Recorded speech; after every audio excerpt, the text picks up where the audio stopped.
Okay, you're all set to begin. Okay, thank you. Before for the Barnstable Conservation Commission, I would like to ask George to do a roll call for the quorum purpose. Abadili, Present. Foster, Present. Gilmore present, Hearn, Present. Lee, Present. Lauren, Present. who is absent. Administrator Darcy Carley, Present. staff member Kim Kavanaugh, Present. Ned Hoops, Present. assistant Singh. Email is muted. Present. We have a quorum and the floor is yours, Mr. Chairman. Thank you.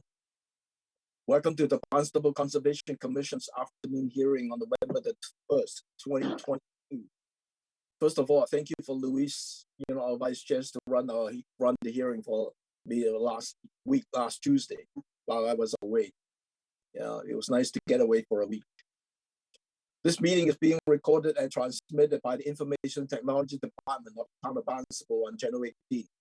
Under Mass General Law, Chapter 38, Section 20, anyone else desiring to make such a recording or transmissions, please let Channel 18 know I know.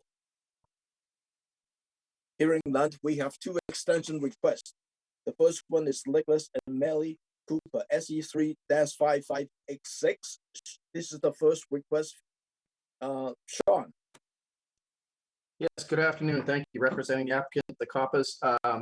So this project has not even started with the advent of COVID, the cost of construction materials, and with all the work that all the contractors are going, they're finally getting this thing off the ground, and we're hoping to ask for an extension of the project, preferably for 3 years, if not a 1-year extension for the project. I'll be glad to answer any questions. Typically, we just do the 3-year extensions. So whenever you finish, you can just apply for the COC stuff. Any questions from the commissioner? None. Could I have a motion to approve this extension request? So moved. Second. Roll call. Lauren, Aye. Lee, Aye. Hearn, Aye. Foster, Aye. Abadili,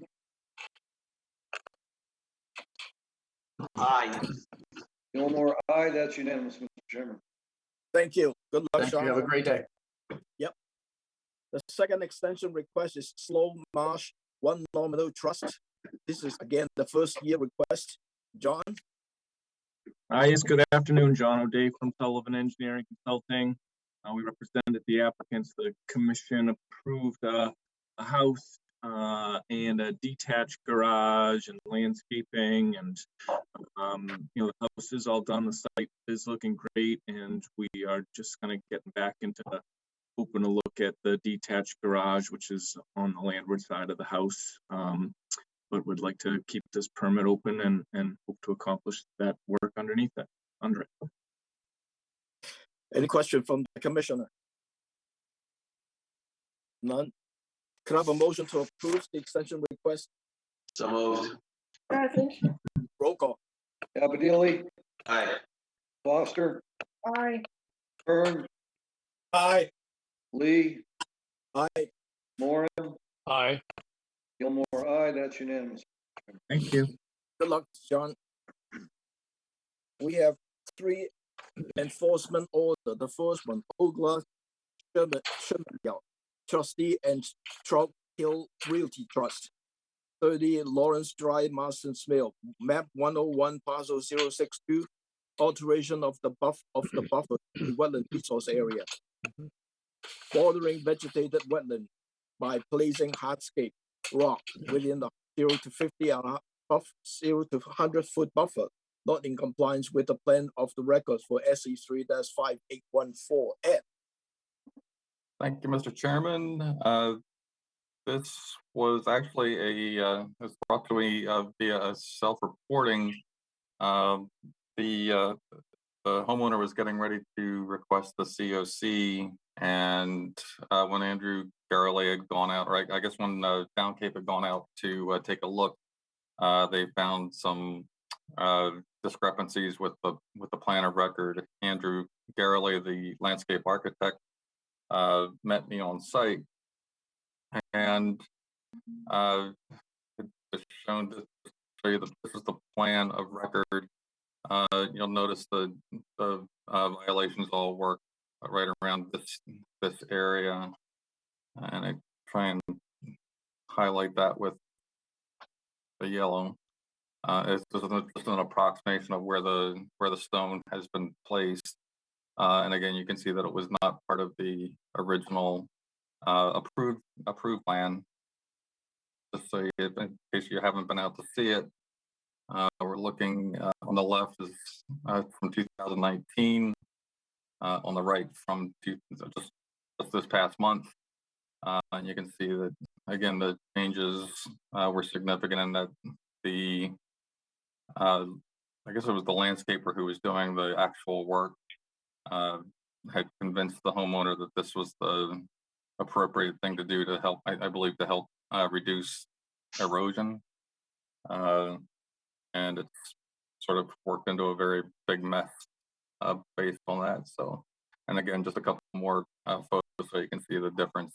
Again, this is probably the most extensive portion of it, and it is on a fairly steep slope. But everything else seems to be done according to the plan. Everything else is in compliance. It's just this one little problem here. And so hopefully everybody got a chance to read through everything.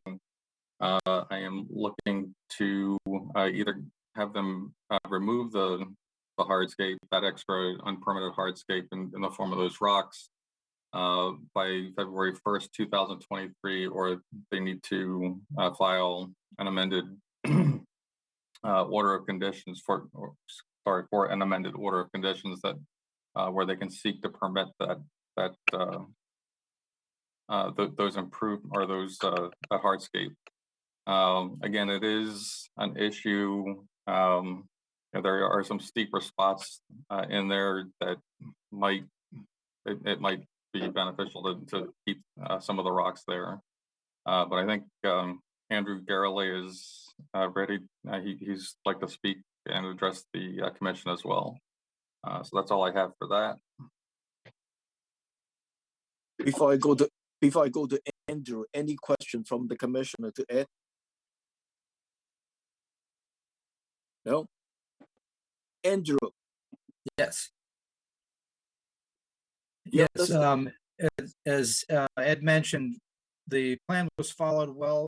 I think the landscape contractor ran into some rain while they were under construction, and at that time, apparently there was a lot of erosion going on either side of the stairs, and he thought it was a good idea to add the stones to mitigate the erosion problem, which it did, but of course it wasn't part of the order of conditions.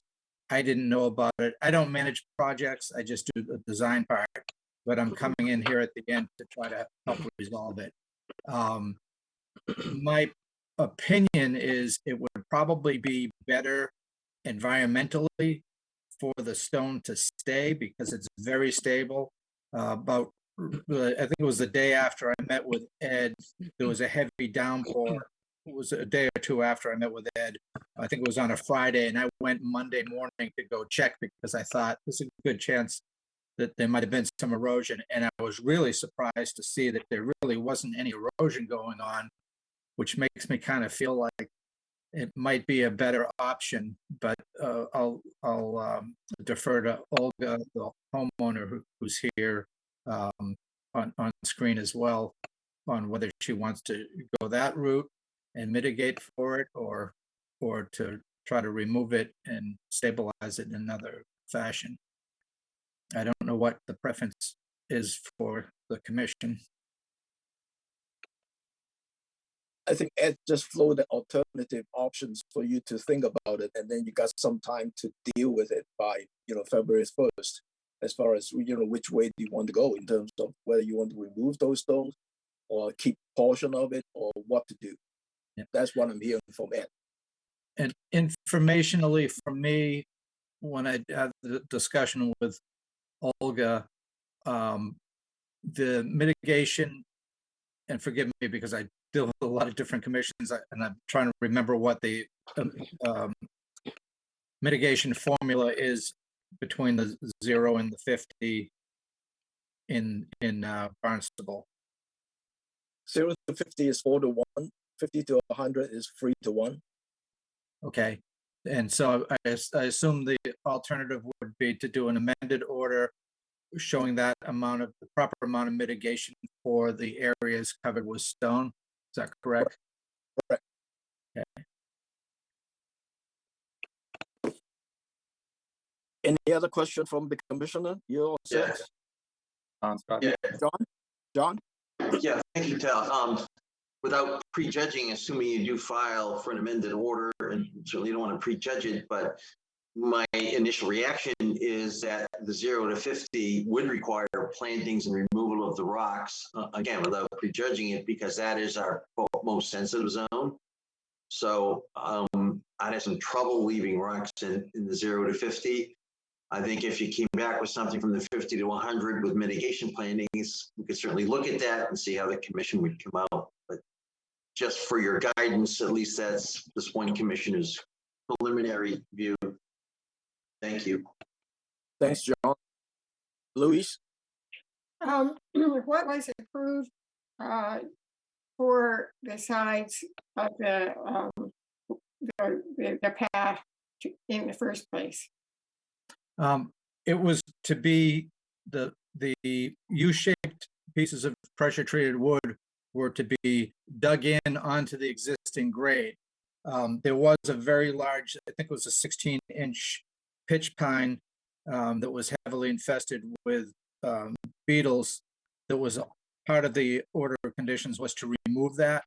And my thinking is that they may have removed the stump and it may have disturbed the ground more than just being able to set those pressure treated steps in the existing grade. I don't really know what precipitated so much disturbance next to where the steps went in because I wasn't there, but I was surprised that they would have needed to do anything more than just, delicately hand dig in each one of the steps. So I don't know what the method was for the construction that resulted in that. Well, it's hard to believe that removing the pine would create such a disturbance along the entire length of the steps. Oh, no, it wouldn't for the entire length. I just wondered if it might have, I don't know if they pulled the stump and it might have disturbed a bigger area and it made them react in a different way. I really don't know why they weren't just delicately hand dug in, which is what I expected. But they weren't, and So we are where we are. Maybe that's the problem in terms of the method of installation of those steps. I would say it was. Yeah. Yep. So, maybe a conversation needs to be had with the contractor who did the work. Yeah, again, I didn't manage the project. I designed it, and then here I am at the end trying to resolve it. But I don't know, I don't even know who the contractor was. And I will also mention, this is all entirely within, or 90% of it is within the 0 to 50. Even more disturbing. Right. And do we know? I was very disturbed by it myself, so. Yeah, and do we know who did the work?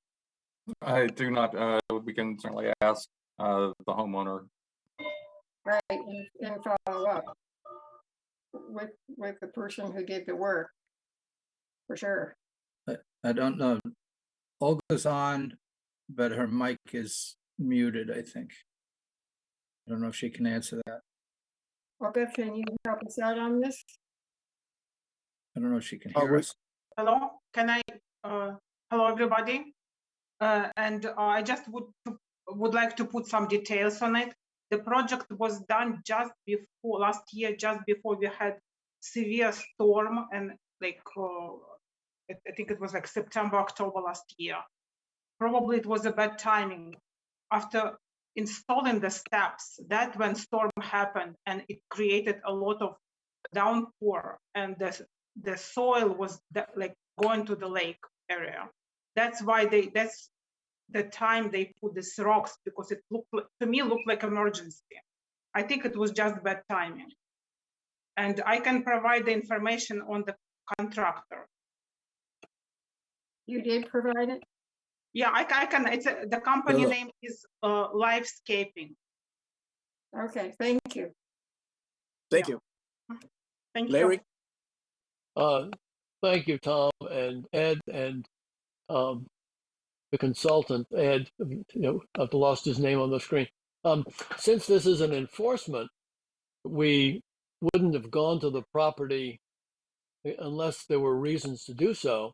But in this particular case, and I don't want to start volunteering some suggestions as to what you could or shouldn't do. I'd rather give the consultant, Mr. Garrelay, the chance to come up with some recommendations. I think that's where we are based upon Ed's position. I'd rather see that happen. I can envisage some things, but then if it comes up with some changes, then I think it would be appropriate for us to go to the site and visit it to get a better understanding. It's very obvious from the 2019 photos that it's quite steep going down to the water, when that's not unusual on these lakes and these small properties. So that's where I am. I'd like the consultant to have a chance to propose what kind of project would be workable, and to determine the seriousness of it or significance. There may be some other methods by which he could make a proposal, and then we could have a better idea. And I'm sure that'll come back to Ed, and Ed can then give that some consideration at the time. That's where I am. I think we're looking at approving an enforcement order, but I recommend that the property owner be given time to sort out some options. Thanks, Larry. Bill? Yeah, I agree with the enforcement order as it's written. However, I also agree with John Abadili in saying that leaving that rock there is probably not a good idea. I'd be inclined to remove it and not mitigate for the stone. I was, until I heard about October, I was thinking, wasn't it last October that we had a super nor'easter? It was a total gully washer. And I lost a couple of trees on my property, and I wonder if it was then. That's when it happened. And Yeah, that, exactly. That's the time. Yeah. like an emergency. And my first thing is, what, lame person would just lay in the rock? There are so many ways of dealing with erosion, but this was something altogether different. But again, in terms of what are we going to do with this, I'm very much inclined to try to encourage you to remove the rock and do plantings there. I did hear Ed though say, well, there may be some area, I'm thinking a much smaller area than what currently is got the rock that might need to have the rock. I mean, not having been there, and I'm not an expert in that erosion. I mean, maybe you could have some justification for retaining a little bit of that rock, but it's very extensive, and I think you should think about removing most of it. Thank you. Excuse me, Tom. Yes, Darcy? Yes, thank you. So I do remember this site. I met Andrew out there and Olga to come up with ideas, because I remember you had just purchased the property, I believe. Yeah. And one of the pictures I was a little concerned with, if Ed can put it on the screen, it looked like there was rocks at the top of, or like right at the base of a bank.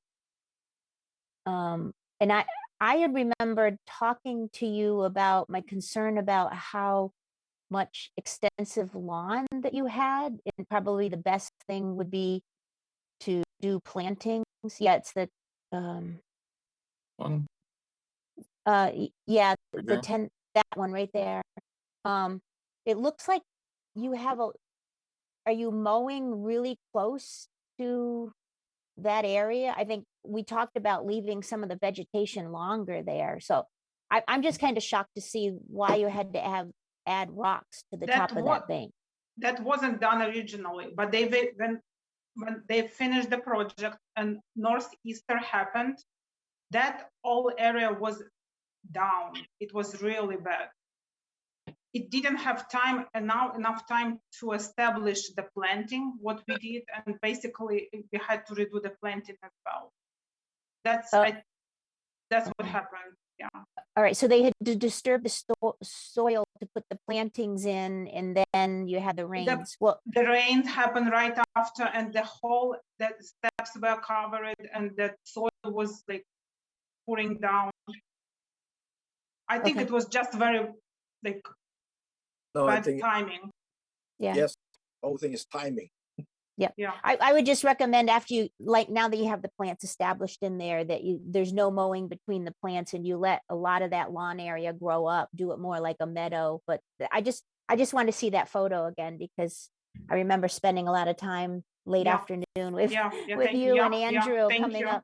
Yeah. And it was my ideas to put that type of step in with the steps and the stone inside of the steps. Yeah. But I've never seen us have an issue with somebody installing that. But I can understand when you have like a 3-inch rain event. So that's all. Thank you. If I could just also mention, Darcy, there's no grass above the where all that stone is. There's mitigation planting, and Olga has converted her entire lawn to a clover fescue seed mix. Okay. So it's mostly clover at this time. So it's she did a great job at trying to be environmentally sensitive here by removing the lawn entirely and converting to a clover dominant ground cover. Okay. Thank you. All right. Yeah, it just seems like a bad time. I mean, just bad time when it went in and they had the rain. So thank you. So Andrew, can you work with Ed on this enforcement order? And could I have a motion to approve this as enforcement order as written? So moved. Second. Roll call. Gabrielli, Aye. Foster, Aye. Gilmore, aye. Hearn, Aye. Lee, Aye. Moran. Aye. That's unanimous, Mr. Chairman. Thank you. Good luck, Andrew. And Thank Olga. you.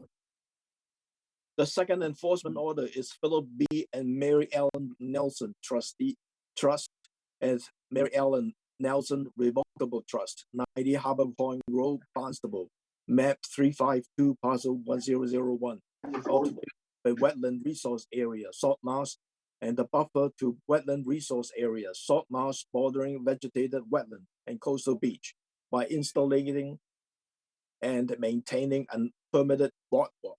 Ed. Thank you, Mr. Chairman. This came in actually from our eagle-eyed administrator who was looking at some things from a satellite and picked up an aerial photo and picked up the portion of the boardwalk sort of popped out of the screen there. Just to give you an idea of where we are, we're on the north side off of Harbor Point Road. The portion of the boardwalk is right here where you have salt marsh, and it's just the whole area is a resource area basically. Give you an idea of what it looks like. So you can see that there's a path coming out along here, an small existing footbridge. This is the newer from 2014 Google Earth image, and you can see where the boardwalk has been placed. When I talk about a boardwalk, it's really just a set of boards that were laid flush to the ground. So it's not an elevated structure by any means. It's just the small planks that are running across grade. Do you have a picture of that, Ed? Do you have a picture of what you just said? Believe so. Yeah, there we go. Great. All right, so that sort of shows what it looks like on the ground. Just so you know, the Nelsons said they were very responsive. They wanted to make sure that they were doing things right. They didn't realize there was any issue And like I said, this has been an existing condition probably at least since 2013, 14, somewhere in there. 14 was when we first noticed the boards there, but the path has been there, and it's been in the exact same place as you see it today since at least 1960. Well, before 1968, because we do have pictures, aerial photos that are going back to at least 1968 that show the path in its current position. So basically, it's a pretty straightforward enforcement order. It's just either to remove the boards and the boardwalk from the resource area and the buffers by November 30th. Remaining paths should be allowed and to be maintained at no more than 4 feet of width. Or the homeowners may certainly try and seek permitting by filing a notice of intent with the commission by the end of February. If that the Nelsons are in this Zoom land here, and if you have any questions, I'd be glad to try and answer them. John? Two, I assume you meant February 28th of I did. 2022. Thank you, Tom. Tom pointed that out, and I probably Okay. forgot to say that. Yes, that's actually 2023, and Yeah, I figured that one in. On one of those pictures, it looked like not only was the wood laid down, but it looked like there was a cutting on either side of it. Is that accurate? Did I look? Could you tell us about that? There was some mowing that was going on, and I had spoken to the Nelsons to the idea that it had to be a much smaller maintained path.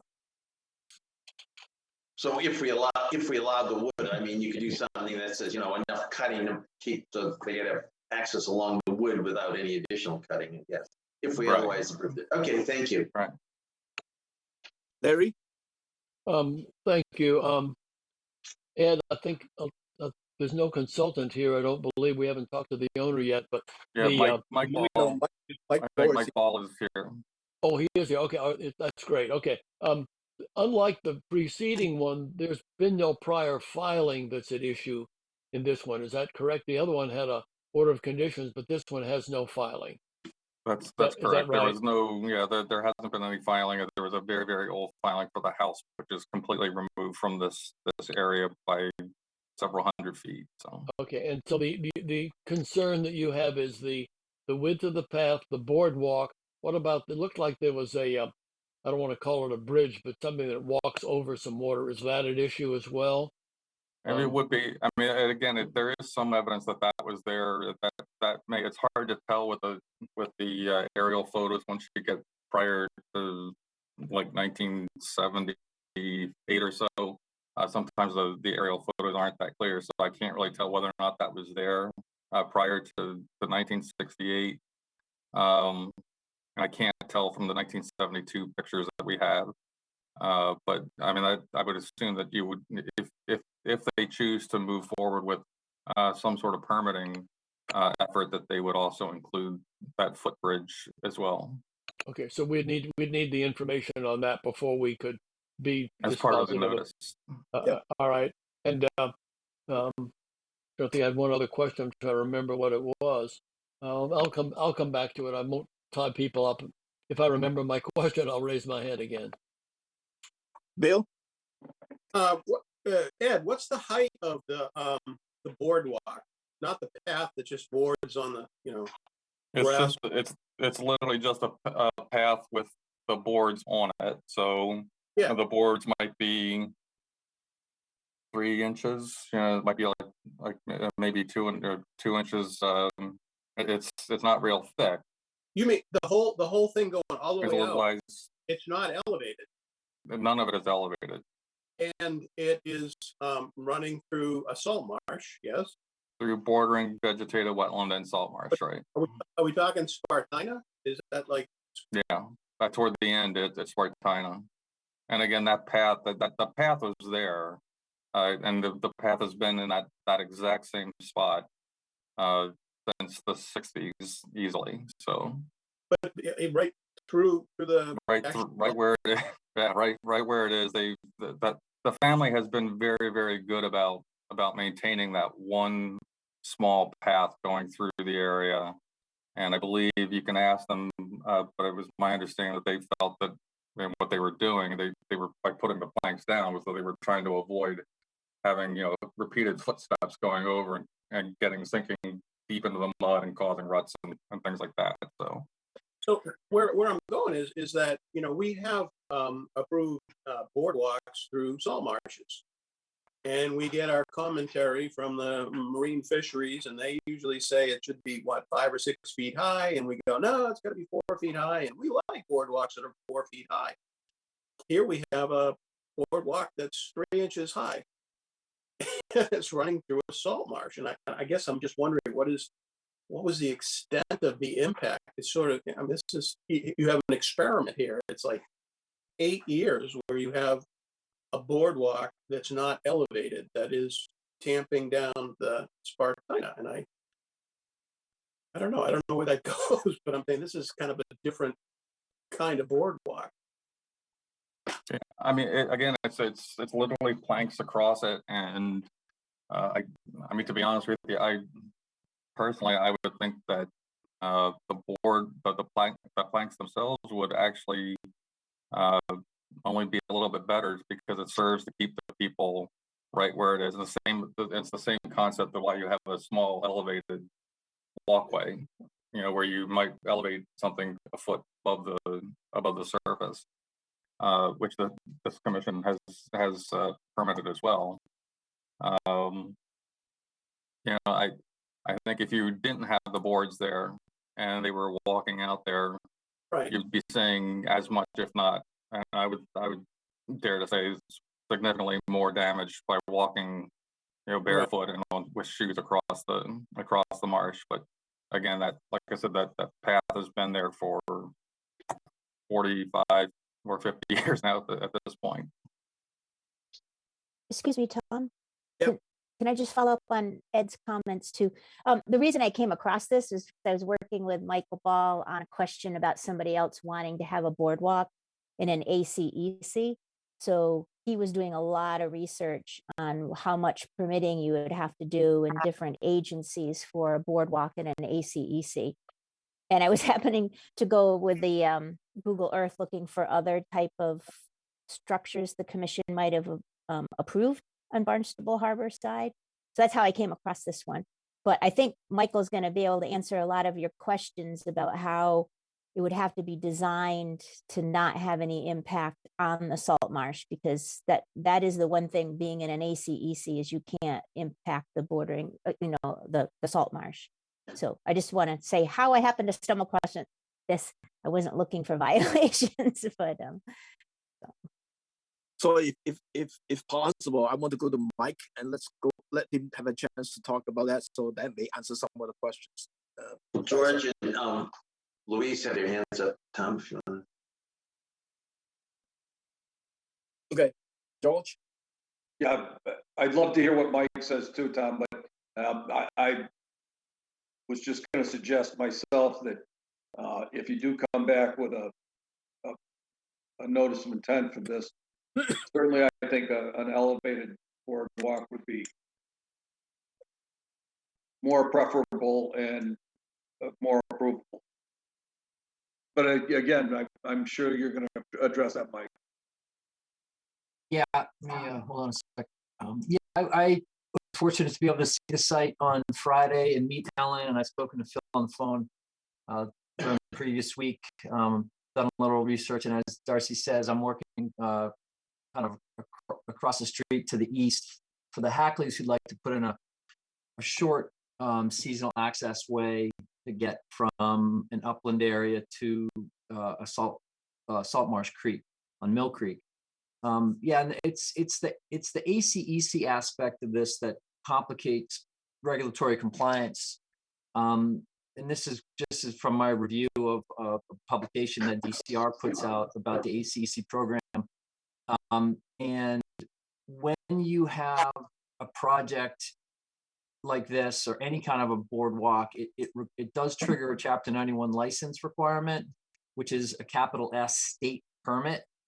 And because of that, projects like this must be reviewed first as part of an ENF process, because the only way you can avoid having this noticed as an ENF is if it's solely a single family house project, and there's no other allowance for any other type of project in an ACEC that requires a state action like a Chapter 91 license. So what I'm doing for the neighbors of the Nelsons, the Hackleys, is we're going to be filing at the middle of this month an ENF with some just basic information and a plan done by Down Cape, just to get comments from the different agencies. I don't see any other way to do it properly, and so I kind of want, I'll have more conversations with the Nelsons on what they want to do. They obviously want to have access that they've had for years. This is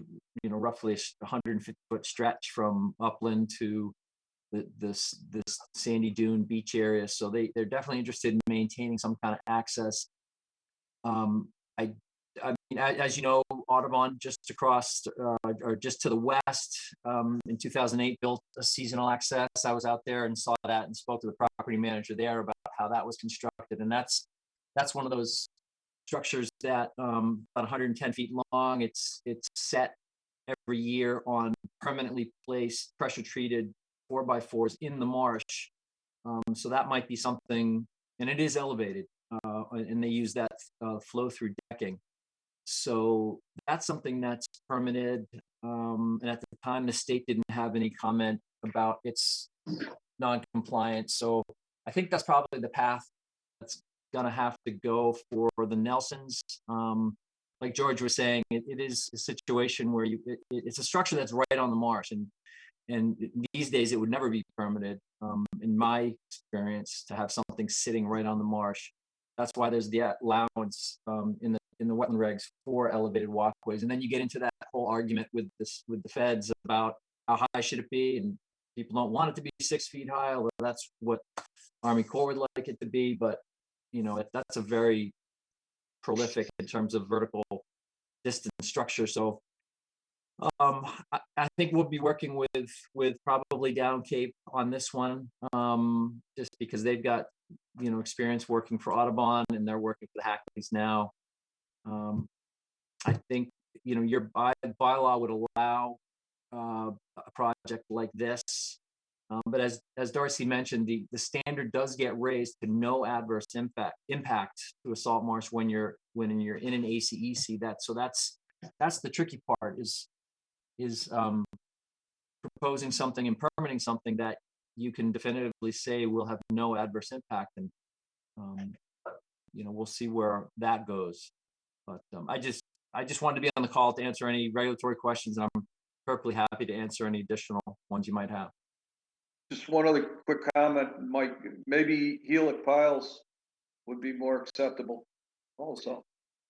Yeah, I know that the draft design for the Hackleys is helical screws or helical piles in the marsh, and those are typically a permanent way to anchor a seasonal structure. And so this might be this is 3 times the length of what the Hackleys we're talking about crossing a marsh.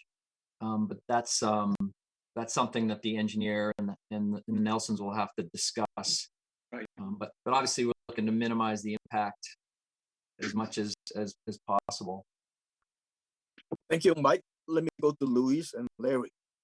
Yeah, I just was going to say, I think, the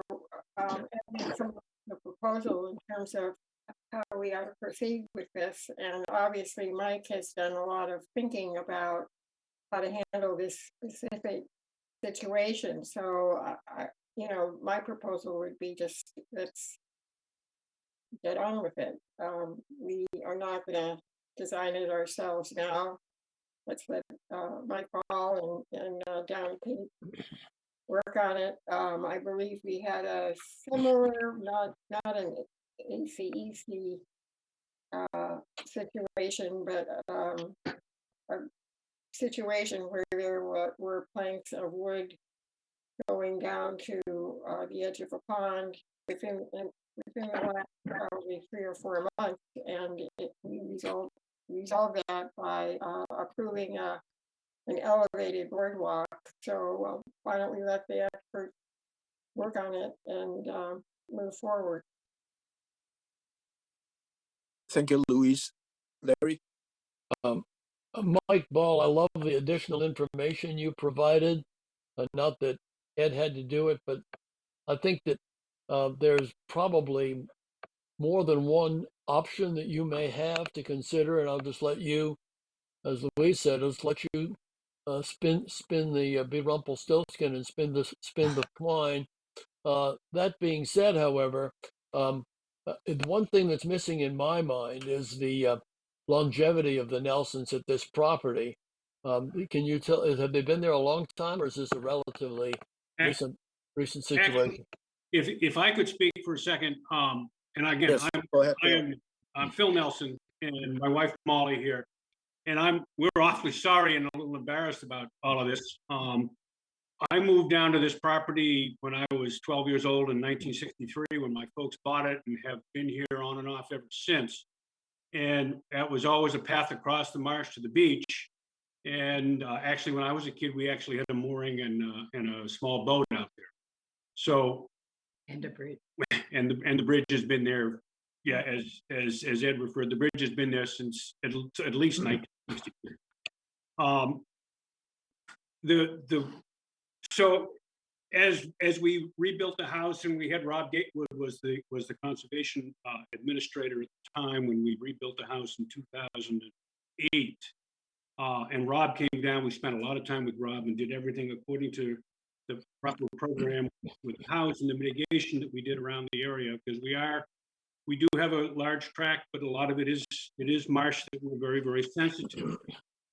So a couple of maybe 10 or 12 winters ago, when we first got down here, my wife and I were cleaning the marsh and in the wintertime and collecting after a storm a lot of these planks that had washed in and washed over the beach, because again, the tide is certainly a lot higher. And we just came up with the idea that, if we put these planks along the marsh out to the bridge from where the highlands are, it would just allow one spot and it would get people off of the grass. So it's kind of an accidental boardwalk, if anything. Really, it's not, and it's certainly served its purpose over the last 8 to 10 years. But whatever we need to do to improve it, we certainly are working towards that. And we live here permanently now. Yeah, so we're here all the time. But again, Thank you. It's been around. We've been around for a long time here. I appreciate that, Mr. Nelson. Thanks for filling us in on that. Can I have a motion to approve the enforcement order as written? So moved. Second. Roll call. Abadili. Aye. Foster. Aye. Gilmore, aye. Hearn. Aye. Lee. Aye. Moran. Aye. That's unanimous. Thank you. Good luck. Thank you very much. Mike, you can work with Ed on this one.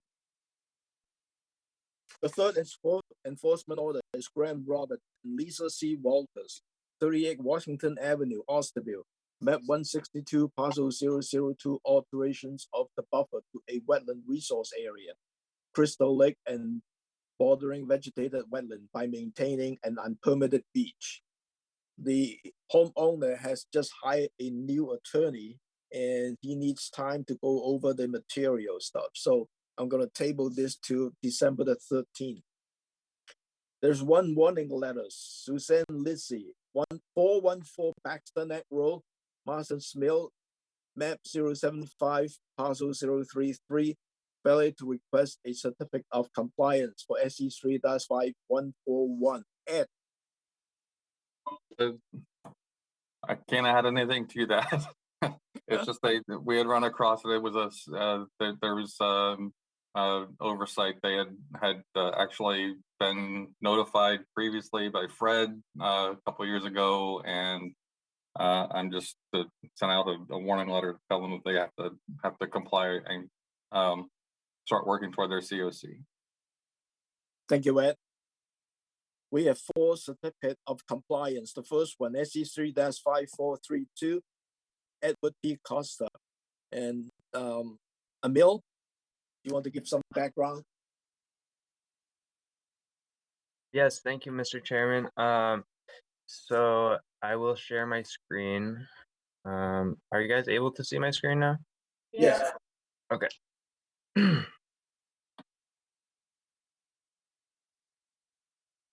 All right, so I have one recommendation for certificate of compliance today. This is for the project SE35432, located at 65 Starboard Lane in Osterville.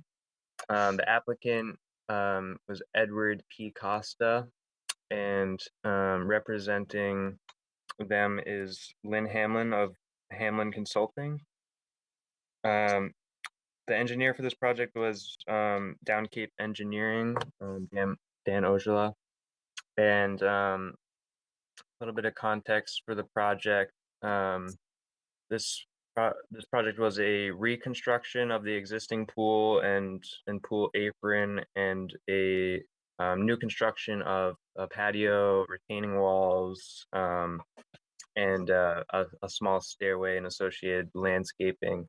I guess the previous homeowners are closing on the sale. I believe that was supposed to be happening yesterday or today, as far as I know. So we were contacted by Lynn Hamlin of Hamlin Consulting. We received the request for certificate of compliance on October 21st. I was able to go out to the site on October 26th to do my inspection. Everything looked pretty good according to the plans for the project. Lynn had mentioned in her request letter that special condition number 15, which required the pool contractor to submit a confirmation letter confirming the disinfection and the leach basin drawdown being installed. That was actually never done, and we don't think the drawdown basin was ever installed. So that's kind of the issue that we're dealing with on this project. So here's a GIS map of the site. You can see this is on North Pond in Osterville, right off Starboard Lane. There's a very large shrub swamp on this site, which they have a nice boardwalk that extends out through it that's pre-approved. And so the 50-foot buffer zone extends pretty much up to the area where the pool is built, and the pool is all within the 50 to 100. So all of this project was mainly within the 50 to 100 buffer zone from that shrub swamp. There's no floodplain, no flood zone involved with this project. Emil, sweetie, so cute. Oh. So this is the approved plan. This was done by Down Cape Engineering, and so you can it might be a little bit hard to see where the 50-foot buffer and the 100-foot buffer are here, but 50-foot is kind of on the top of the elevation change, and the pool and the patio is built outside of the 50-foot in the 50 to 100 area, as well as the retaining walls. Here's the landscape plan, which was in the file. When I went out to the site on October 26th, I felt that the project conformed pretty well to this plan. There was a few minor kind of just like reconfigurations of the wall, but everything was pushed away from the resource area. Nothing was closer to the resource area. So this is a pretty good just plan of the project itself. Here's some photos, so you can see it's nicely landscaped. This is inside the pool apron. One thing I did notice while I was on the site was a little bit of irrigation along the edge of the lawn area, which is in the 50 to 100. I didn't think it was a major issue. There was this small black pipe, which Lynn has since told me is a part of that irrigation. So you can see some sprinkler heads along the edge of the grass. I didn't notice any evidence that anything had been blowing out of the pipe recently. We have received, a decent amount of rain, so I didn't see any kind of erosion or washout underneath that. So Lynn contacted me prior to the meeting, and she's been working with, the homeowners to figure out, a way to resolve the special condition 15 about the location of the drawdown dry well. So they've proposed to locate it just outside of the pool fence on the side of the house, well outside of the 100-foot buffer zone. And they're waiting on, commission approval to do that work. So at this time, I had put this on the agenda for denial based on their, applicant and the contractor's failure to meet special condition 15 of the order of conditions. That condition said they had to contact us with confirmation. I think, with this proposed solution, I think that's also, a viable option to, approve the COC based on, contingent upon receiving proof that the leaching area has been installed for the pool drawdown. So I would leave that up to the commission to decide how they want to move forward with resolving that. And with that, I'd be happy to answer any questions. Any question from the commissioner, John? Emil, thank you. Very detailed, but I want to make sure the only basis for your recommendation to deny is the lack of this ozone injected system. Is that the only basis for your recommendation? Yes. Okay, yes. So everything about the irrigation and whatever else, none of that is basis for denial. Is that correct? That's correct. Okay, thank you, Mia. And maybe Lynn can address how she's going to respond to that. Larry? I'd rather have Lynn respond first, Tom, and then see where it goes, because she may be providing the solution and I may not be adding to that. Thank you, Larry. Lynn? You want me to respond now? Sure. Okay. So I actually spoke to Ed prior to Emil because Ed was the one in the office when I stopped in, and then Emil jumped on later. And it was a little confusing. Pool people are harder to contact than surveys and engineers. They just had a really hard time getting a hold of Chris Dietrich. At Shoreline, they're so busy. And if you go back, if somebody could go back to the Shoreline landscape, that one right there, you see that 4-foot tall, 6-foot deep drainage catch basin. Ed and I assumed that that was supposed to be the drawdown dry well, and that was actually only supposed to be for the runoff for all the patio work. So in your condition, I just got order of conditions from McAuliffe, and I know that special condition 15 is standard now, I'm assuming with all your pools, but there was never a specified location for the dry well. So it took us a bit of time to figure out that the dry well shown on this plan was not the dry well that was meant to go in for the pool. And Chris Dietrich was ready to put it in last week, and Ed suggested that before that happens, that we run it by you, make sure you're fine with the location, which I can't believe you won't be. It's going to be outside of the 100-foot buffer. So he's ready to go in like tomorrow and do it. But we thought we got this far, we would just wait for you to bless that. And it will connect to the filter location. You can see that filtration location under the deck, which is outside of the 100-foot also. So what will happen is they'll push the water for a drawdown event through the filter and into the drawdown pit. And that's how the water will be taken out of the pool. But we thought that you should okay it and then it will go in. And we're hoping to get a certificate of compliance approval contingent upon the letter from the contractor with photographs showing that it was installed. Thank you, Lynn. Did Lynn answer your question, Larry?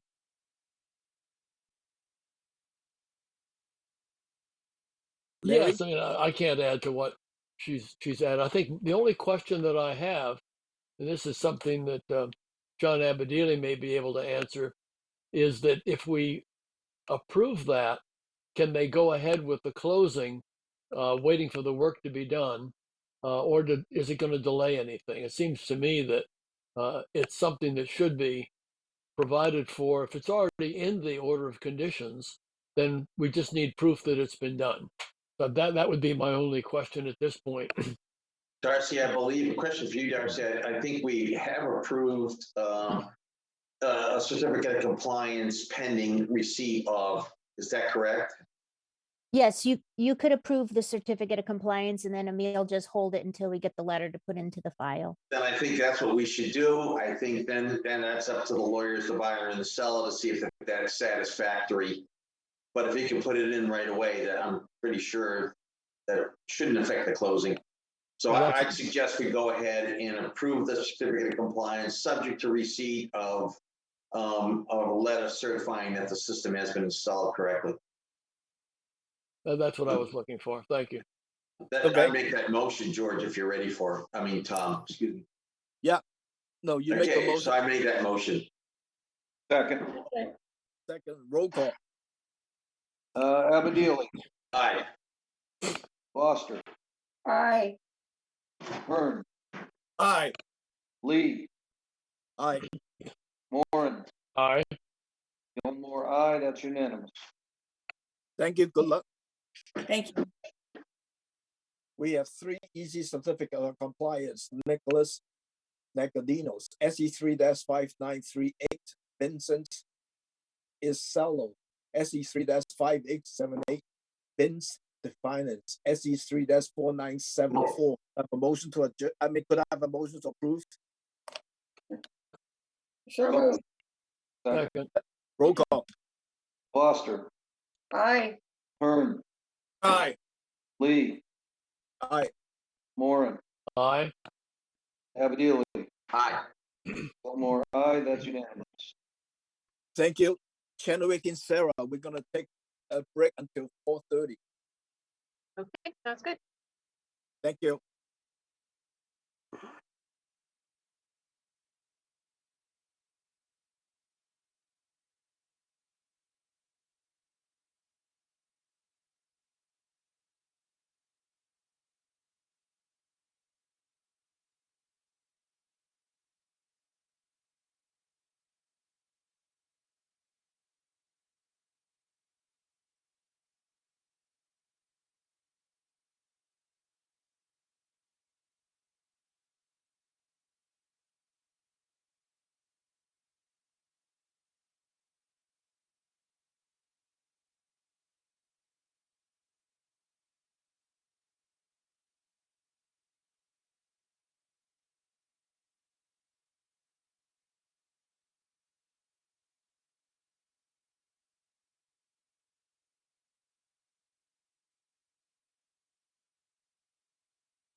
Oh, George, Yes.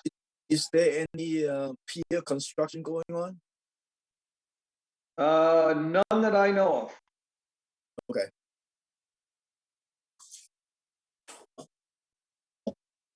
Is this the season, or you pretty much wait until the next year? No, I think this is a good time of year to do that.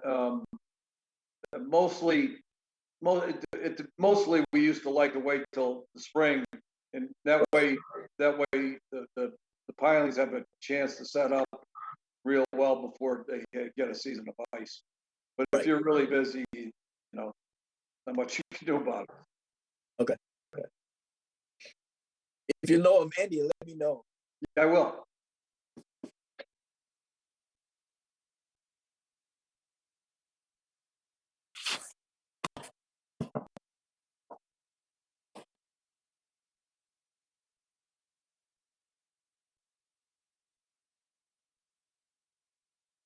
In your back.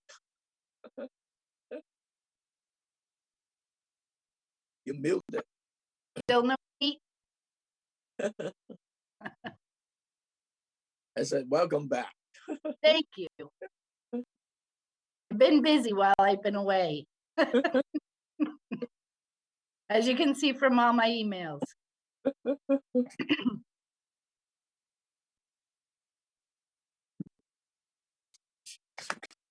I wonder what happened in the many years ago. We don't have email.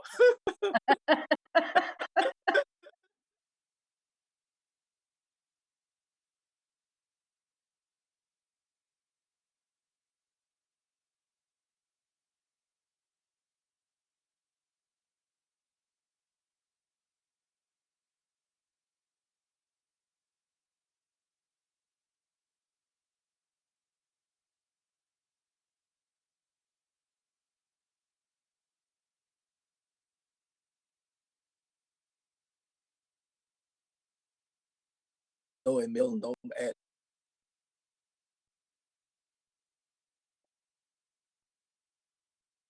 Okay, you're all set to go back on the record. Thank you. Before I open up the second half of the hearing for the Barnstable Conservation Commission, I would like to ask George to do a roll call for the quorum purpose. Abadili, Present. Foster, Present.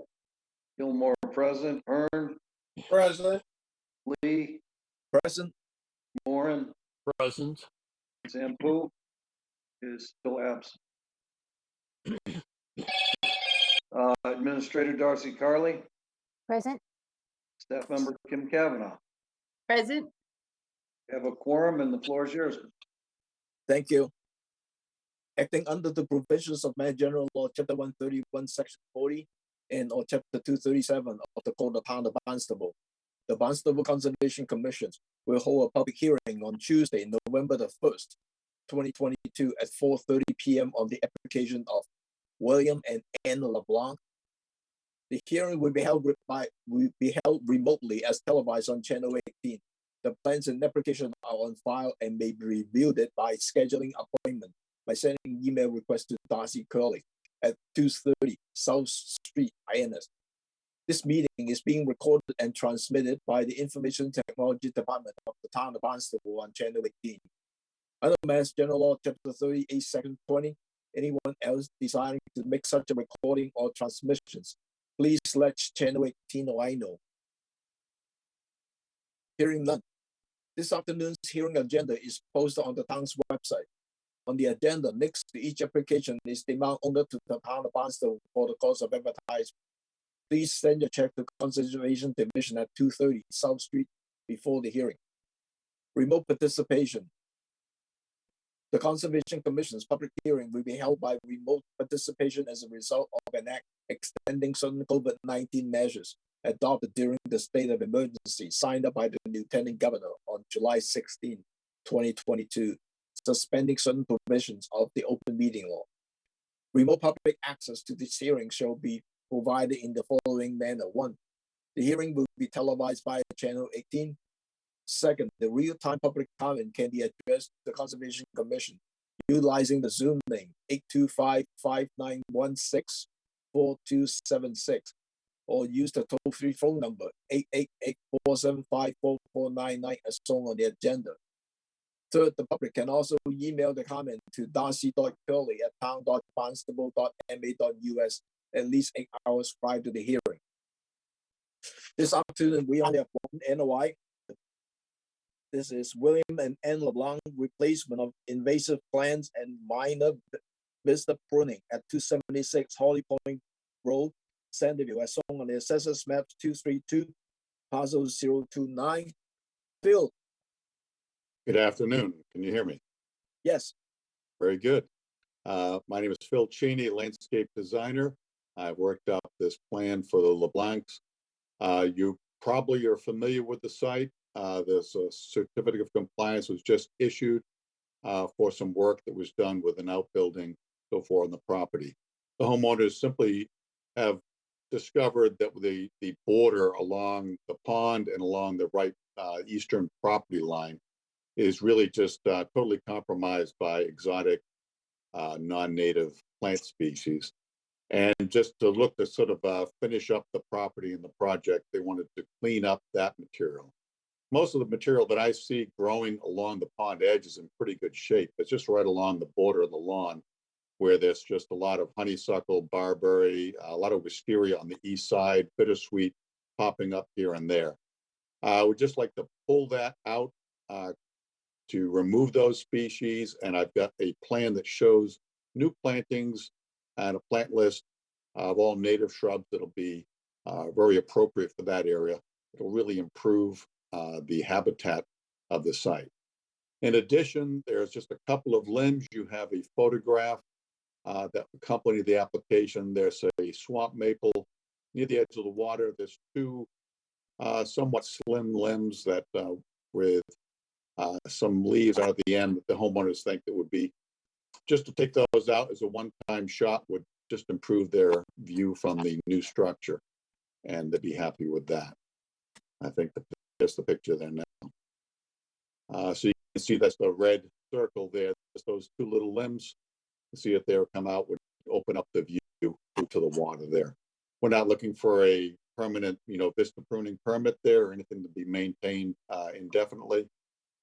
Just trying to open that up for the moment now. Any further pruning would be a separate application. As far as the maintenance of the new area, we'd like to have a sort of a perpetual condition to identify and pull invasive species as they try to reappear. I think that probably covers what we're trying to do. Do we have any questions? Phil submitted a revised plan dated October the 31st. That plan with some additional wetland flagging information as requested by the staff, so it's on there. Question from this commissioner. Louise? So you're going to pull these invasives out by hand. You do not mention any herbicide. I'm sorry. In the narrative, there are some spots. Basically, most of the shrubs should be easily accessible from the lawn itself and can be pulled from that end. There are going to be some entwined bittersweet in particular, where in the narrative I refer to just using the cut and swipe method where necessary on that, if they can't be pulled without disturbing the whole thicket. Okay, all right, thank you. Any other question from the commissioner? Phil's drawing does not have a stamp plan, but this is only for the landscape stuff. And the house itself has an engineering plan dated May 4, 2020. So I think this should be fine. The only questions, Darcy, do we need any monitoring for the planting? I think we should add it for that, and then just do the special condition that we the commission's amenable to the ongoing invasive treatment. Yeah, and I'm sorry, Phil, were you saying for the ongoing condition it would just be mechanical hand pulling, or would you want the treatment to go ongoing with the herbicide? I think the cut and swipe method is going to be appropriate and when the bittersweet vines are there. So I would say whichever is most appropriate for the situation would be preferable. So I think we'd like to ask for both, permission for both. So we just want to make sure it's a licensed applicator in the ongoing conditions. Yeah. Yeah. Okay. I do not know if they have a contractor ready yet or not. Don't know on that. So we should have a letter. Yeah. If we can have a condition, they'll be notified on who they will be retaining. Okay. Any question from the commissioner? 10:18, any public comment? I don't believe there's any public comment on this item. Thank you. Okay. Could I have a motion to approve this project as submitted, including a ongoing invasive removal? If it need to be chemical, it need to be a licensed applicator. And we need an annual report for 3 years and a written notification of who will be the contractor for this project. So moved. Second, Roll call. Abadili. Aye. Foster. aye. Gilmore, aye. Hearn. Aye. Lee. Aye. Lauren. Aye. That's unanimous. Thank you. Good luck, Bill. Thank you very much. Take care. We have two contingencies. The first one is William Washington SGG nominee trust proposed improvement to include a pool house, tennis court, and driveway. 242 Washington Avenue, map 138, parcel 030. 25 East Avenue, map 139, parcel 080, and 45 East Avenue, Austerville, map 139, parcel 079. This is a continuance from October the 25th without testimony. So the quorum is everyone. Chuck. John. Good evening, John O'Day from Sullivan Engineering Consulting. I'm representing the applicants. Also, somewhere in this meeting room is attorney Albert Schultz. I saw his name come across, and perhaps attorney Michael Schultz as a trustee representing the owners of the property. I will pull up our site plan. This is a little over an 1.5 acre parcel of land off of Washington Avenue in Austerville. The property along the most western side of it was before you about a year or two ago for driveway access. Located, the wetland resource here is land subject to coastal storm flowage. We have an AE flood zone coming onto the property. So there was a RDA before you within the last year or two for a driveway up to this dwelling, which was approved and is under construction. And so what's before you this evening is some additional improvements to the property, a pool and patio area that is partially located within the flood zone, AE flood zone, an accessory structure, guest house, cabana, carriage house, whatever you may want to call it, and a tennis court area behind that. These properties have been before the commission in the past. Orders of conditions were issued at some point in the not for single family dwellings on each of these back parcels.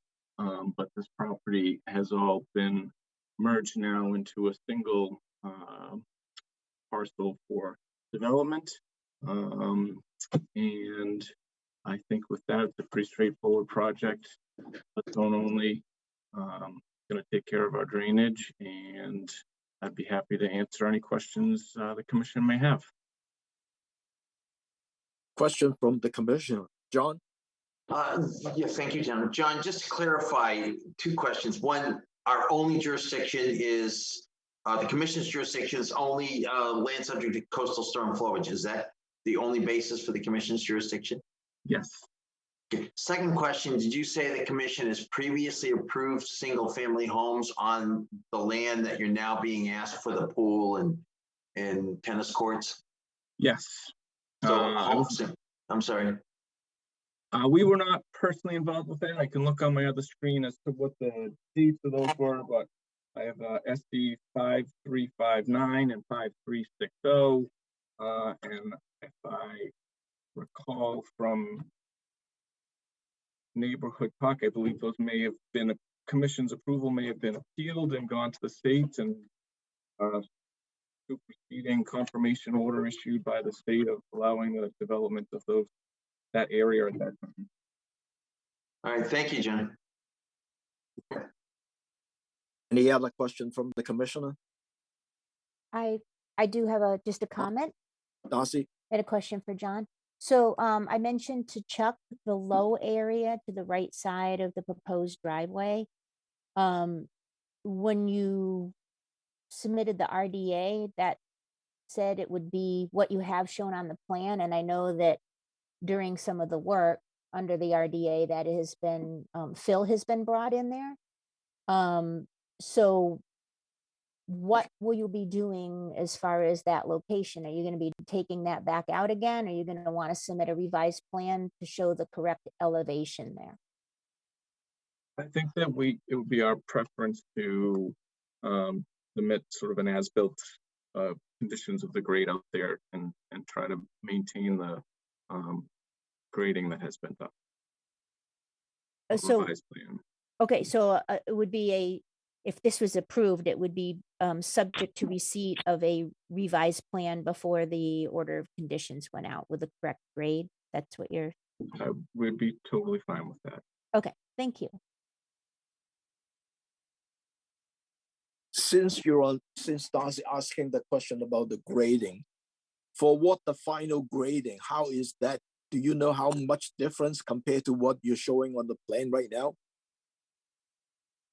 I do not know what how much it's changing here. Last we were here when we were staking out for conservation for your viewing 2 weeks or so ago. I mean, it was still depressed from the road. This is not there's no drainage easement here or anything that we have to allow the road drainage to come onto it. I think drainage structures for the road perspective would be a better long-term solution. But I believe it is still a depression of some kind, some sort. So maybe 2 feet came into that low point, maybe 3. I couldn't tell you exactly. How about the other contour surrounding the tennis court and the accessory structure? Is that a correct contour? So that is pre-clearing. So that's probably been stripped down the depth of the topsoil, 9 inches a foot. Okay. The topography is pre any work occurring on those parcels. So in other words, you're trying to maintain your tennis court at 10 and then your proposed accessory structure finished floor at 15 and the swimming pool at 13. That's correct. Okay. Louise? Regarding the depression to the right of the driveway, when we had our agenda meeting a few weeks ago, because this project has been continued, Ed was filling in for Darcy, and he had made the observation that he felt it was much deeper than was being shown on the plan. So that's just for your information. We'll be happy to go out and get some current topography and estimate what a depth of loom over that would be to have a Yeah, I think also there was some concern about the existing topography of the driveway itself. There was a depression there as well. Yeah, that Louise, that is what I was just mentioning. That area where, it's still depressed. It's not at the elevation of the road, but John is agreeing that when they did the clearing and everything, that Phil has gone in there. So that's why I was stating they would have to do an as-built. Right, but I think Ed was concerned that it was much deeper than being shown there on the drawing. Deeper? Phil Beg your pardon? What- Where your pen is. It's not deeper, it's got fill put in it. It's No. been raised. Yeah, I think, and why I'm mentioning it is that I believe Ed was concerned about just the opposite, that it was deeper, not that it No. had been filled. Because he was worried about actually developing a small pond there.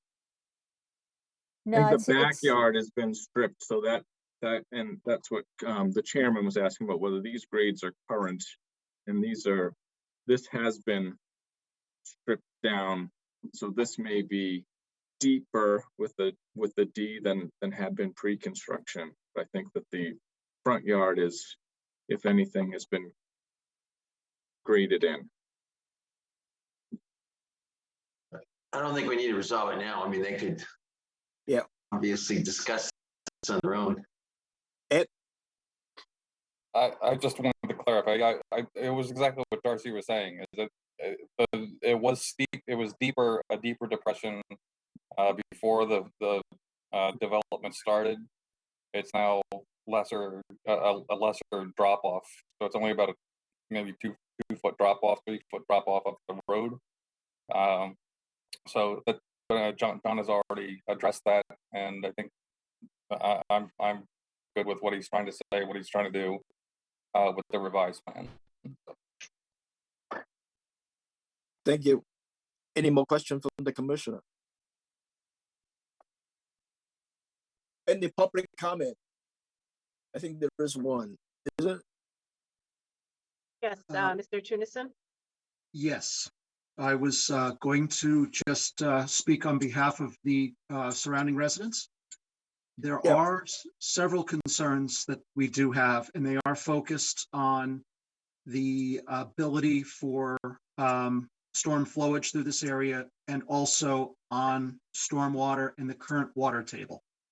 I'm going to be brief, but I would like to just show you a couple of examples. Can I share my screen? I think I can. Mr. Tunison, excuse me, would it help out a little bit to have some of your background or credentials? I think you have some experience in this. Yes, been working in wetlands and wildlife for approximately almost 30 years.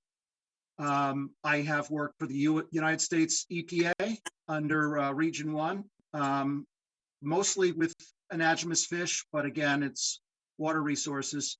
I've also worked for Mass Coastal Zone Management, Division of Marine Fisheries, and Mass Fish and Wildlife. Thank you, sir. Thank you. You're welcome.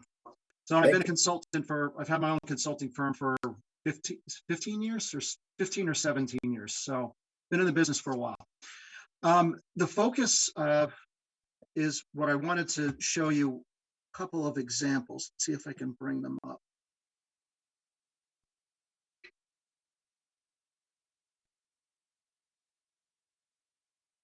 For some reason, I'm not seeing it here. Should be at the bottom of your screen where it's green arrow, your screen. There Yeah, go. okay. There you go. I think we have it. Let's see if I can bring them up.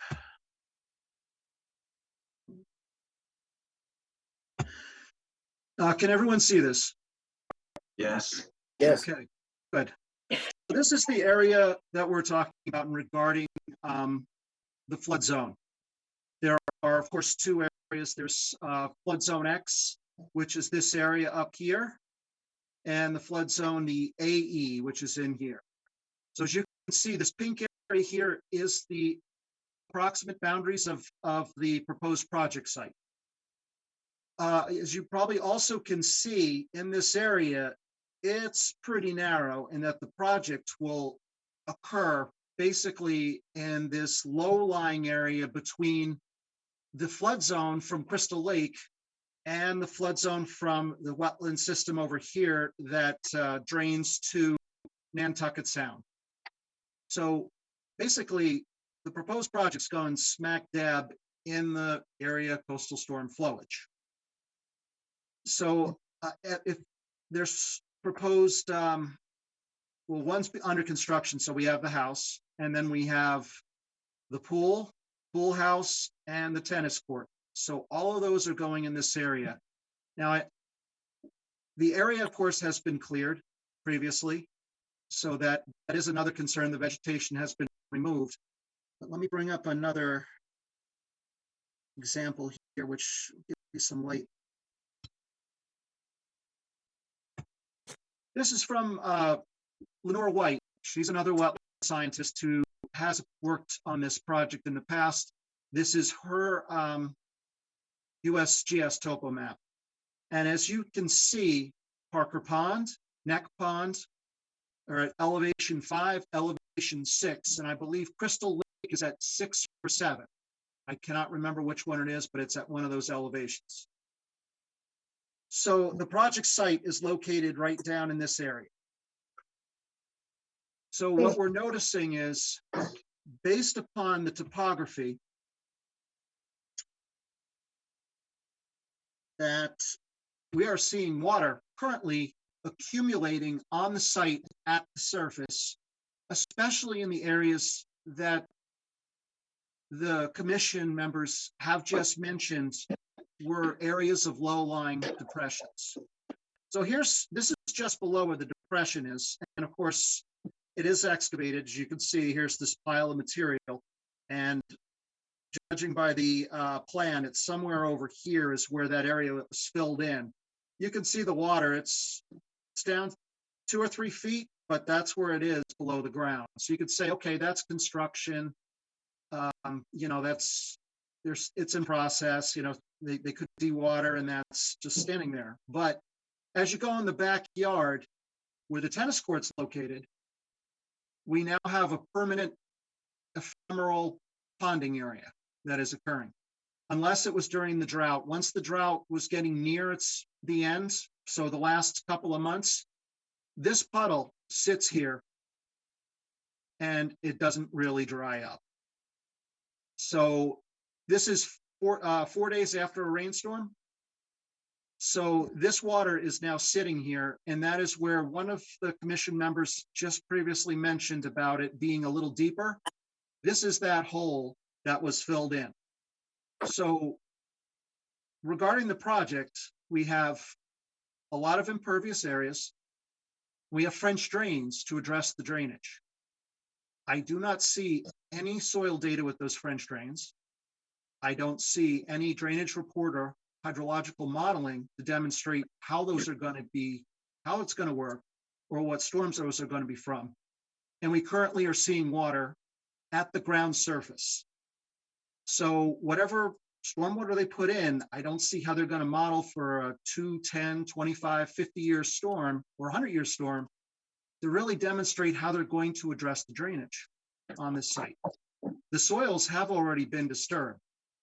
So what soil data are we going to collect now with disturbed soils? So there, I see several issues. So of course, the residents are concerned about flooding, alteration of the existing AE and X flood zones.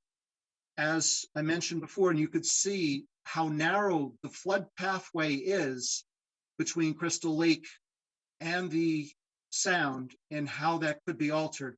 And if it is altered, who else is going to get floodplain on their property? And how is that going to be impacted? We don't know. It hasn't been modeled. Is that something that should be done here? I see potential adverse impacts to the neighbors. And typically we can say, hey, you know, the drainage is going to impact my property. We can see the drainage probably isn't going to work so well if the water's already at the ground surface. So those are our concerns. Thank you. You're To add to your question, I think there's a couple of things I just want to mention. You know, yes, the soil would be a problematic because if you disturb it and then the perk rate, how you're going to decide on the perk rate, I think that would be up to the engineer to decide that. And then secondly, as far as modeling the 2, 5, and 25 years and that kind of hydraulic modeling stuff, that's the storm model. But in this lot, it's less than 4 lots. So this is exempted under that stormwater regulations for the standard. So we cannot really asking for that because it's exempt. As far as the coastal storm flowing, right now there's no performance standard under the CZM guidelines. So it's very difficult to say what is what, because if you look at the tennis court, it's 10 elevation at 10, and the swimming pool at 13. So there's some low area. Yes, there's the accessory structure is the elevation 15. So you have a small area that may be above the AE zone 13. So that's, I don't see it too much effect on that one, but I'll let John to answer that. So Also, I would say we're not talking about houses. That's not what's listed as the narrative on the filing. It's for a pool house, pool and tennis court. I have filed for additions for a kitchen on an existing home. And DEP has informed me that, yes, you do have to complete the stormwater application because you are not filing for a single family home or up to the four lot subdivision. So I have had to do that before. I don't know if they're going to request that for this project or not. I know there isn't a DEP file number and it's sitting at DEP right now. So I don't know what the answer to that will be, but I will tell you through my experience, I have been asked if it's not a single family home that's included in the application, and this application saying that that was under a different application, it's not part of it, then I have had that happen. So I don't know what's going to happen with DEP. DEP has not issued the SE3 number yet on this project. No. So John O'Day, do you have any answer for this?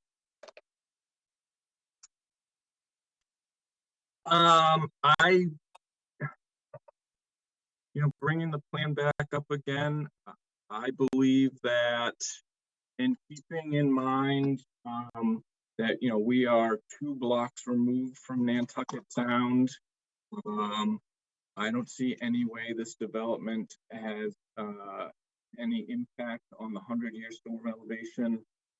Our pool is going to be below the pool. So when the 2 blocks around us are underwater in the 100-year event, our tennis court is going to be underwater as well. Our site is, as they were mentioning, is sort of a depression in between these ponds, very far off in either distance. So the properties around us actually elevate back up. I think that we will remain the low point of this area. I think that there's a lot of talk about stormwater management.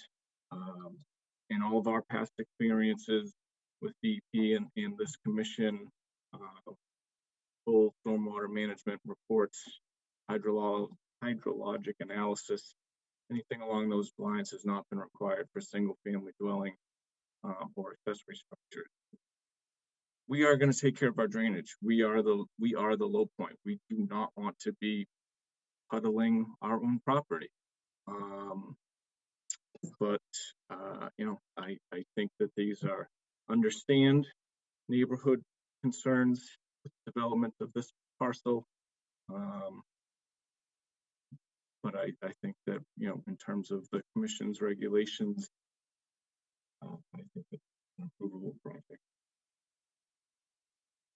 John, if I look at closely on your drawing, you kind of showing the estimated high groundwater elevations about 3.4. Am I right? Let me look at this. I was looking at the profile of your septic system. That sounds right. Yep, 3.5. So for our tennis courts at 10, we're 6.5 feet above groundwater. It seems like ample room to deal with stormwater management. There's been 3 separate perk tests of 4 holes each performed on these lots, all sand, all less than 2 minutes an inch. I think it'll be pretty straightforward for drainage purposes. Thank you, John. Any other question from the commissioner? Tom, where is it? John? Yeah, I'm sorry, Tom, can you help us, myself and the other commissioners, understand exactly what our criteria or review is when our jurisdiction is limited to this? Because there aren't many regulations that I can find anywhere. So maybe if you could, with your engineering background, kind of help me understand what is the limits of our concerns or jurisdiction in this kind of an application. To me, the only concern that we have on this parcel is the flood zone. Is the FEMA AE line, but a lot of the area in the surrounding area is kind of above and below that, and right now we don't have any performance standard for the coastal storm flowage. So I don't know what is the how you're going to gauge and decide what project or what performance is going to apply for this. I think our main concern would be the storm water has to keep on site, and they have to drain. They cannot drain to the other side, even under the standard, the building protocol, the building permit stuff. That's how I read it. Are you satisfied with the drainage calculations that they're proposing to control their stormwater runoff? Well, they did not have any. No, they don't have a dry well design calculation stuff. Don't you usually ask for that calculation, Tom? Because I know your background is in that area too. But this is exempted. The stormwater stuff is kind of exempted for the single building lot stuff. Yeah. So that's why it's because it's the stormwater standard does not apply when you have a 4 lot or less. Okay.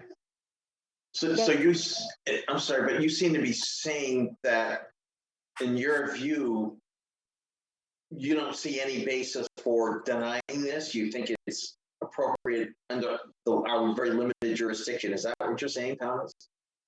Yes. I'm sorry. Maybe I'm putting too much pressure on you, but you have a background. No, but that's what I'm saying. Thank you. I want to back up what Tom is saying. So as you recall, under our guidelines for activities in land subject to coastal storm flowage, the only time that the commission ever gets into the review of a proposed project if it's in a coastal A zone, and what John O'Day was saying that this is 2 blocks away. Yeah. So, if you are aware that we get a lot of projects that come in where somebody is adding fill to raise the foundation up. And, the way the DEP looks at it is that amount of fill for that foundation to go up is a drop in a bucket compared if you had a storm coming in, 100-year flood, it's going to be flooding the whole area anyways. And as John O'Day was saying, it's going to be going over the tennis court.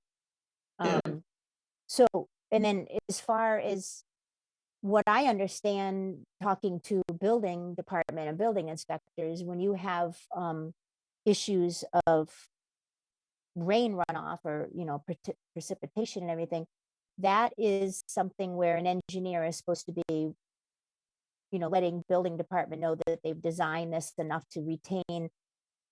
There's no additional water after the proposed project is done. And if there is any water that's running off onto the neighbors, it's more of a civil issue. But we approve these types of projects all the time. Thank you, Darcy. Yep. And I just want to say, under our bylaw, under chapter 237, yes, it has the definitions of flood and storm damage prevention, but you just have to decide if this is a significant effect on that. If this project, and if John O'Day is designing it with that many leaching basins or dry well, he's containing the amount of runoff from any of the hardscape. So I can't imagine the commission going with the option of denying this. It just seems that it was an approvable project. Thank you, Darcy. Several years ago, I remember, I forgot where is the location is, you know, it's there is a house, and then Ojala was involved with the design, and the groundwater was coming up to the pumping into the basement, and we have an issue with it because of the stormwater is keep draining to the other parcel, and that's when we get involved. If they keep it inside the parcel, that's all they need to do. Larry. I remember where that property was, Tom. It was in Barnstable Village off of Sunset. Yes. And it was a corner lot that there's a change of ownership and they were making improvements. And in the process of doing it, it caused a lot of flooding. Right. And so I remember that vividly. Let me give a different spin on this a little bit. And while I appreciate and respect the abutter, Capo, I think is their name, expressing concern about runoff onto their property, I didn't detect any evidence or claim that there had been prior to the construction of the house and the additional structures that the property owner proposes to build. If that's so, then I apologize if I missed it. But the flow of water would have to come from east to west towards their property, and but it sounds to me like John O'Day's calculations anticipate runoff to some extent, and they've built that into the project.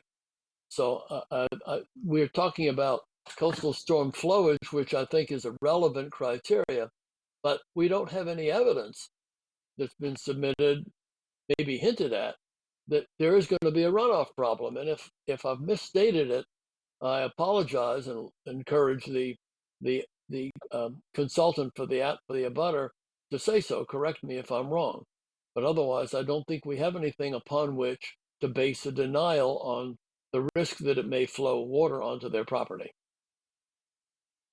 If I can speak just for a moment, water is currently coming on the property. They have noticed areas that are the lower portions of their properties. Scapeposts are one of them. And they're noticing water is now, areas are mucky, and that's only happened since the clearing of the trees. So the calculations, while TR 55 doesn't really seem to address when you remove trees, an adult oak can hold or actually absorb up to 400 gallons of water each. And I've seen higher than that, but that seems to be the average per year. And if you recall, those lots were completely vegetated. So seeing water now standing at the surface of the soil, I would say that that's pretty good evidence that we have got a high groundwater table. And it matched those other elevations of the surrounding pond.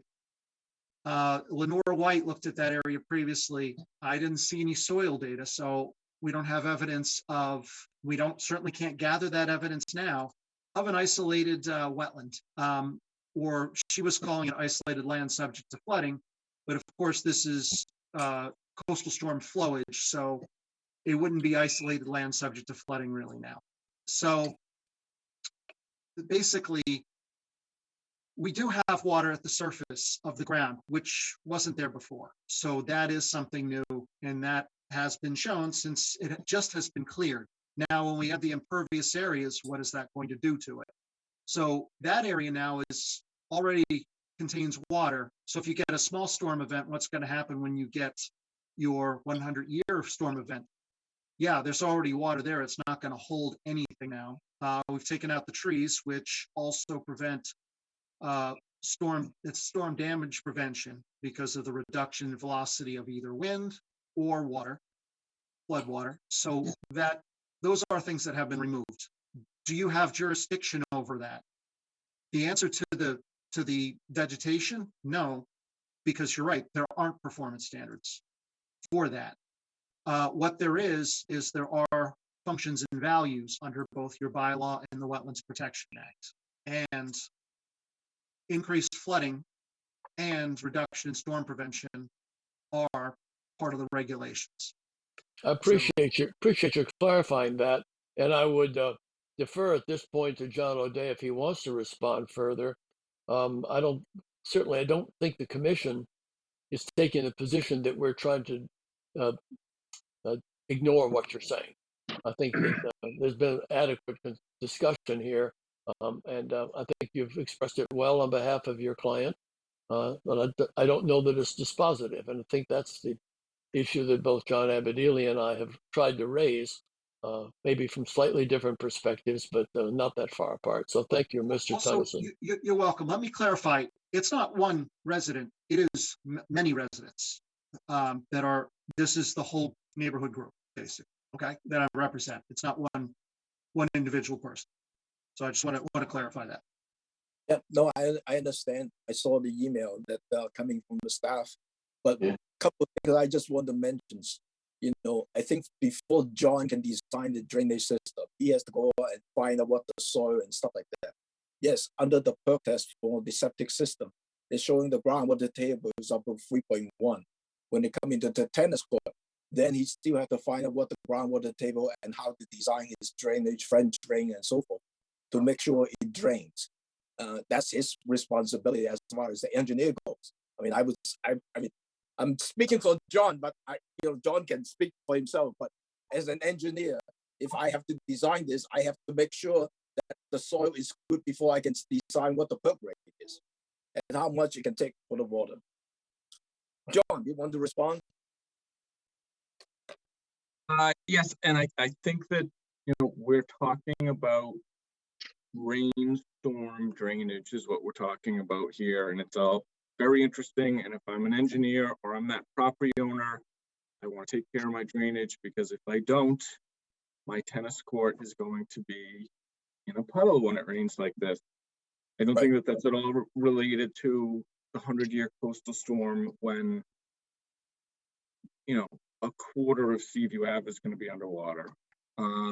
So are we going to continue to work with the property owner to make sure that there's appropriate drainage for themselves for rain storms? Yeah, but happy to continue to work with them on that. I don't think it's a wetlands matter at this point, though. Well, it's what we're looking at is not at the 100-year storm. It floods now.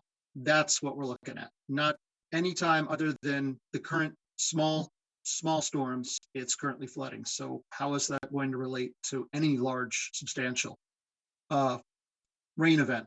It's going to flood even worse. So how is that going to be addressed? Yes, you can put the French drains in, but if the water table is at 7 feet or 8 feet, what size storm can those French drains handle? What is the area that's going to this French drains? None of that has been provided. And what we're saying here is it's exempt. So I guess the homeowners surrounding the area will just have to find that out. That's what it sounds like. And I was hoping we could get some clarification on that, the size of the storms, because it looks like an adverse impact to the surrounding neighborhood, just even given the current conditions.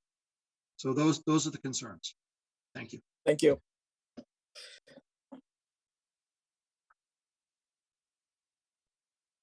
So since we're waiting for the SC3 numbers, John, I need a continuance to November the 22nd.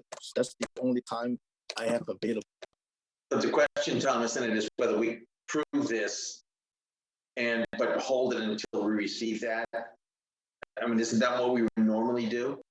Well, normally what we do is that I will approve it, and then subject to the receipt of SB drawing, the SB drawing, and then continue until the 22nd, waiting for the issuance of the DEP number. But the DEP number, I cannot close it. So is that what you're suggesting? We approve it, but only await the DEP number? Is that what you're suggesting? That's what I'm suggesting, yes. Is there any more public comment? I know. January 18, any more public comment on this? There are a few people that are on. If any of them wanted to speak, now would be your opportunity. I've unmuted myself and I'll go back to mute, but I'm in a butter to the property that will be Jones, and we're 26 Washington Ave. Okay, go ahead. Yeah. And I just want to comment that our backyard is already become moist, where we have a shed and where we have a gate. It's moist ground. And this is something that we've just noticed recently. I just want to point that out. And the other thing I wanted to point out, which I think is important, I hope we never have a 100-year storm. But if you look at the head of, and Seaview Avenue is not that far away. If you look at the West Street, which abuts Seaview Avenue, there's a home there with a very low grade. All the other homes along Seaview Avenue going up towards Suiano Club are maybe have bluffs. This house has a very low grade, and we've lived next door to that for over 50 years. And if there's a serious storm, it's going to come over their property. It's going to go right down West Street, and it's going to go right into Washington Avenue residences, right where this development is being built. That is a possibly a coastal flood situation that I think you have to look at and appreciate by seeing how low the line is there, and the only path it has, and it's got a nice street on West Street to go down into the neighborhood. Those were my 2 comments. Thank you. Channel 18, any other public comment? It looks like Beth Sullivan. Yes, Madam Chairman, or Mr. Chairman, sorry, it's been a long day. I am the owner of 216 Washington Avenue. And so our property is right next door to Mr. Jones's, yet lower, near the tennis courts. We have the big depression back there.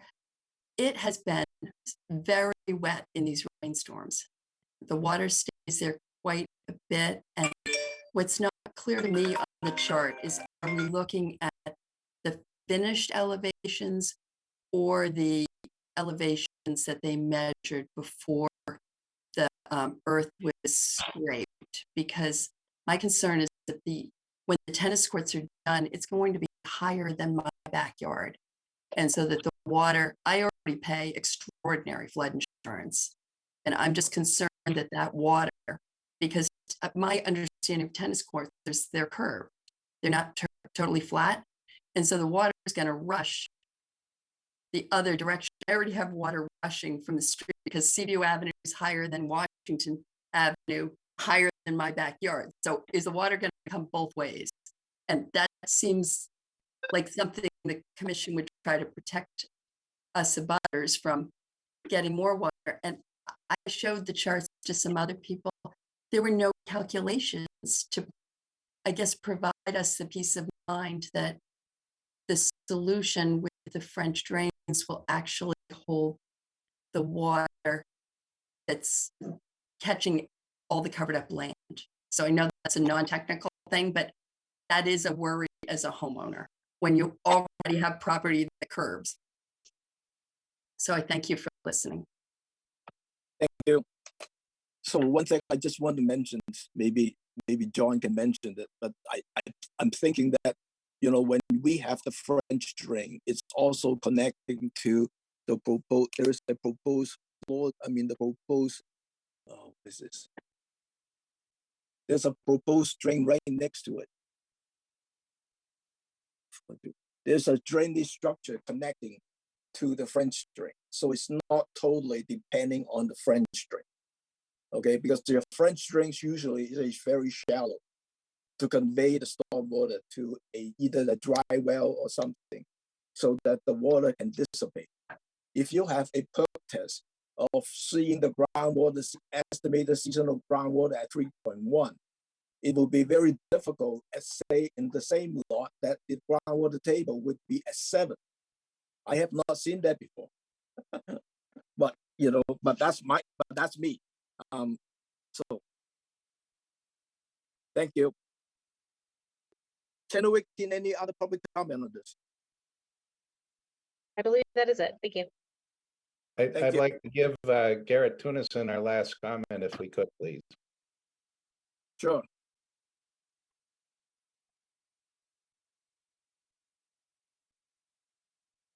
Got it. Where'd he go? Can you see me? Hello? Yes, yeah, you're back. Okay. You're back. Any I other think, comment? Yeah. I don't think there's any other comment. Those are really our concerns. Those were things we were hoping would be addressed. I know that my clients are very concerned regarding where that water is going to go and how it's going to be absorbed. Is it going to impact? Is it going to flood them? How much is it going to raise the groundwater? So those seem to be their major concerns because they're already experiencing some issues with water currently. So I don't think the project's going to make anything better. So those are their concerns. Thank you. You're welcome. Let me try this and see how it goes from there. Could I have a motion to approve this projects but we need an as-built drawing, but we need a continuance to November the 22nd, waiting for the issuance of the DEP number. So moved. With an understanding that our jurisdiction and regulations here are very, very limited. So I share the abutters' concerns. They have to understand what the commission's jurisdiction is and is not. That's all. So I would second your motion. I make the motion, you say. Anyone seconds besides that? No, second, whatever. Okay. Roll call. Abedili, Aye. Foster, Abstain. Gilmore, aye. Hearn, I was gonna say abstain, but I'm not. I'm gonna say aye. Lee. Aye. Moran. George, is this a motion to just continue for the SE number, or is it? It's a motion to approve the project as proposed. And we're waiting for the DEP number, so it's going to be continued to November 22nd. I mean, 22nd. But for the DEP number only. Yeah. I hate abstaining. I'm not going to do that, but I don't think there's enough to disapprove it. I don't know what else. I'll just say aye, just because it's looking at the SE number, and let's see what happens. Maybe there'll be something new that emerges. I don't think it should just. I don't think it should just appear on the agenda as just waiting for the SE number. I don't know how we leave it open ended though. And But that's I know, the motion, Larry. So I know. Okay, then I'll vote. Then I'll vote opposed. I oppose it.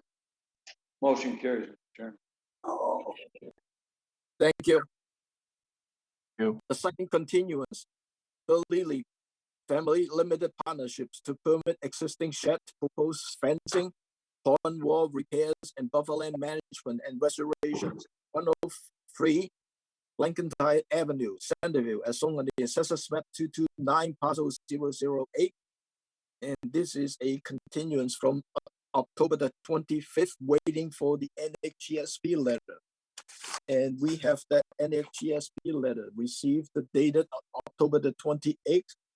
As far as the quorum goes, quorum is all you guys except me because I wasn't there on the 25th. So let me read that comment. Under the Wetland Protection Act, the division has determined that the project as currently proposed will not adversely affect the actual resource area habitat of state protected rare wildlife species. Under the MISA, Massachusetts Endangered Species Act, based on the review and the information provided, the division has determined that this project as currently proposed will not result in a prohibited take of the state listed rare species. They're also making two recommendations that, two conditions that the plants, one is the all plants and plugs and seed mix applied within the priority habitat shall be composed of species native to the county in accordance with the Western planting of the Massachusetts. I'm not going to read those four names in there because I don't want to butcher them. And then the second one is all plants and plugs and seed mix apply within priority habitat. So exclude all state and water list plants. The division does not approve the planting of the state listed species. including but not limited to those 4 names. I don't want to kill the name. It's how my pronunciation stuff. So with that, could I have a motion to close the public comment and authorize the staff to issuing the order conditions, subject to receipt of a revised plan showing the planting change as recommended by NHESP? So moved.